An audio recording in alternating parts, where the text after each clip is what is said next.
Good evening. A young woman whose lies tore a community apart and drove 3 men to attempt suicide is starting a long jail sentence tonight.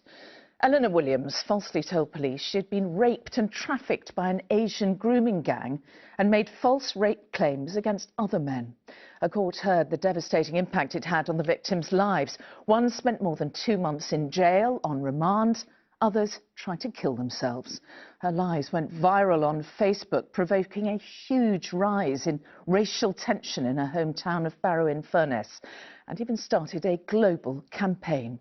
Well, today she was jailed for 8.5 years for perverting the course of justice, but it's still not clear why she did it. Here's our North of England reporter, Rachel Townsend. Eleanor Williams was a fantasist who told police tales of horrific sexual violence and exploitation and invented evidence to try and prove it. Mohammed Ramzan was falsely accused of leading a gang who drugged and trafficked her. A gang she claimed targeted her from the age of 12. A gang that didn't exist. What impact did these allegations have on your life? It was immense, really. It was really immense, and it turned out to become a harrowing ordeal because you don't understand until you're actually being accused of this. The impact is only when you'll actually live in it. We were getting death threats. We had fire brigade come to our house, fit fire alarms, slept with fire extinguishers next to our bed. And now that I'm, reliving the moments, looking back, reflecting, you just realise that how scary of a position that was in. The lengths Williams went to were extraordinary. This footage shows her buying a hammer, which she'd used to self-inflict these injuries, and then claim she'd been attacked. Jordan Trengrove spent 10 weeks in jail, accused of raping Williams at knife point. How bad did things get for you? Really bad mentally. I didn't want to be alive. I said to my own mum, I'm going to come out of prison in a box because I can't do this. And I was so scared that I was going to get so many years over my head that for something that I didn't do.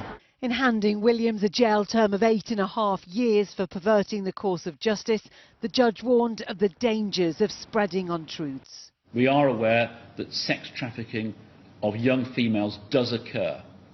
There is a risk that genuine victims will, as a result of this defendant's actions, feel deterred from reporting it. Genuine victims who come forward have nothing to worry about at all.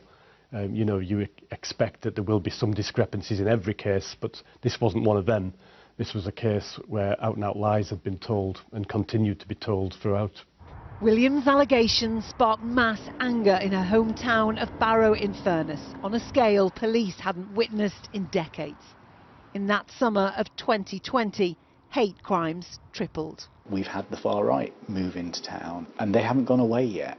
So we've got a whole host of problems that we've still got to deal with as a result of this. Indeed, extremists continue to exploit divisions here. Divisions built on lies.